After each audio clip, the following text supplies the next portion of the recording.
So one of the things that your prospects need to know is how quickly can you get them results as a coach. And most people, if you don't realize it or not, don't want to be told that it's going to take a lot of hard work, that it's going to take a long time, that it might take 6 months or more before they're seeing some positive solutions in their life. So one of the first things that I work on with the coaches that I work with is really establishing some type of 3 or 4 step success path. And the success path kind of lays out the roadmap for prospects to kind of see, like, what are they going to go through? What are those small little goals? What are those small little successes that you're going to get them along the way to that bigger promise that they're looking for? They want to see that they're seeing positive momentum all across the way, because before they hired you as a coach, they probably tried to find that solution that you offer, but they never really quite got there. There was either, some kind of obstacle in their way, or they lost momentum at some point. So we want to really lay out why exactly you can help them and actually give them the steps so they have full transparency on how you can help them, so that there's no hesitation, there's no objection about how you're going to eventually get them to the goal that they're looking for. So in this success path, we'll kind of lay it out here, and I'll actually give you, my success path and how I help coaches. So the first thing is really to think about that promise that you can give out there. Like, what to your specific audience? And again, the first part is to figure out, like, what specific audience do you most want to work with? If you can't be specific in your audience, you can't really be specific in that promise and actually use the words and phrases that specific audience really wants to use. So more than anything else, especially when I work with my coaches, and that's kind of step one in my success path, is really identifying like a specific audience that you most want to work with. And this is kind of key to any business. So if you think about major brands like Starbucks and Nike, they started out by really focusing on a real small subset of their community and made those people really happy, created those raving fans, and that word of mouth kind of spread throughout. So for Nike, it was giving great shoes for college runners on the West Coast, and that's how Phil Knight really built the foundation of his business coming out. For Starbucks, it was making people in Seattle, a small group of people within Seattle that love to brew their coffee at home, really happy.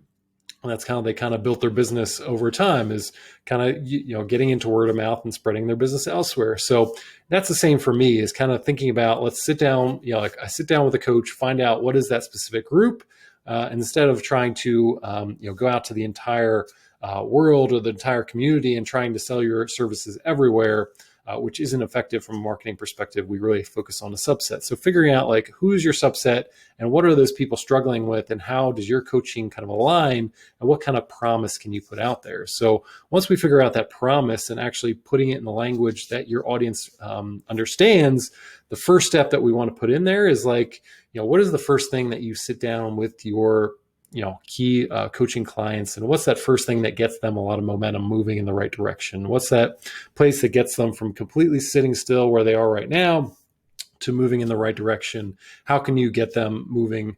And this is a great way. And one of the first things I say is, like, how can we, maybe in that first step, how can we give that away for free as a lead magnet or as a video training, so that people can start to get momentum even before they speak to you on the phone, or get moving towards that solution that they want the most, that they've been struggling with for a long period of time? How can we give them kind of like a sample size or a free sample of your coaching to build that trust and momentum going in the right direction? And again, think about that, break down your process. Like, what is that thing that you sit down with coaching clients all the time and say, like, okay, here's the first thing that we're going to do to get you moving in the right direction? And again, like in your marketing, how can we get people moving in the right direction, out of stagnation, out of that kind of process of where they are right now, and getting them moving? And again, that helps with the know, like, and trust of building up your coaching. So the first time they talk to you, they're already moving in the right direction. They already trust you a little bit. That makes it more likely that they're going to sign up as a client. The second thing is, like, what is that subsequent step that kind of builds on that, first step and gets them moving in the right direction? So we did this first step. What's that second thing that we can get them through?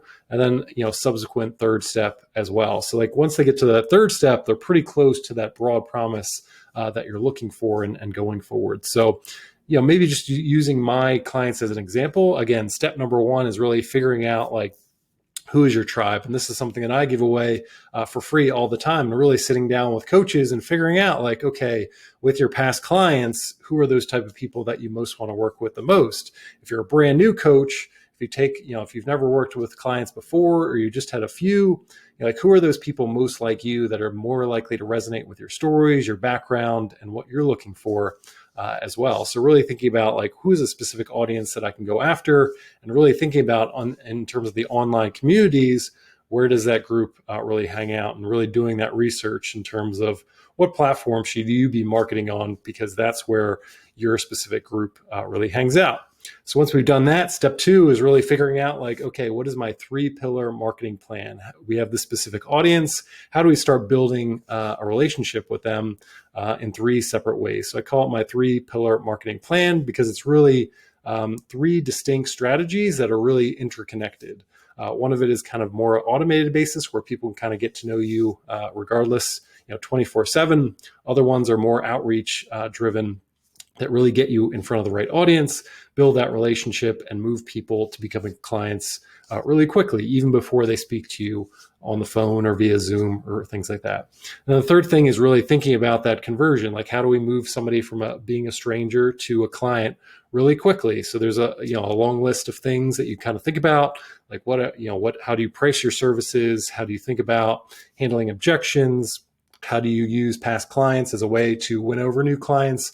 All those things kind of go into that process of thinking about how do we move somebody from a warm lead to an end client, and I kind of lay it out in that framework. So really think about in your marketing how you can kind of lay out, obviously you have that specific promise, but what are kind of those 3 steps that you take almost all your clients through, thinking about it in terms of a process. Obviously you do a lot of things with your coaching clients, but how can we kind of bring through and create kind of a systematic process that you can go out there and market to people so they have full transparency, and it kind of increases the believability. So if you just put out a promise out there, and this is what typically a lot of people do, is they just put out this promise, but if people can't see the roadmap on how they're going to get there, or build trust with you on why you're the right person to get them there, they're not as likely to sign up with you as a client. And they might not actually tell you that, but it really gets down to, do they have the belief in hiring you as an expert, as a coach, but also as a person? If you can lay out exactly those steps to getting there, it makes it more likely that they're actually going to sign up. And then the final part is really thinking about like putting a unique name to your process, put some intellectual property to that. So, think about your overarching, success path, and putting a name to that. So for my own program, it's what I call the hive method. So, the reason I kind of think about that is, if you've ever been surrounded by bees or hornets, it can be really a distressing situation where, you might get stung or things like that. But at the end of my success path is really kind of being surrounded by all those warm leads, those coaching clients that really want to work with you, whether you have the capacity to do that or not. So think about kind of being, standing there and being, surrounded by all this attention and all these people that are asking to work with you. And you might not even have the time or the capacity to do that, but it's just a great feeling to be surrounded by all this interest and all these people that are asking to work with you. And it might be a complete, for a lot of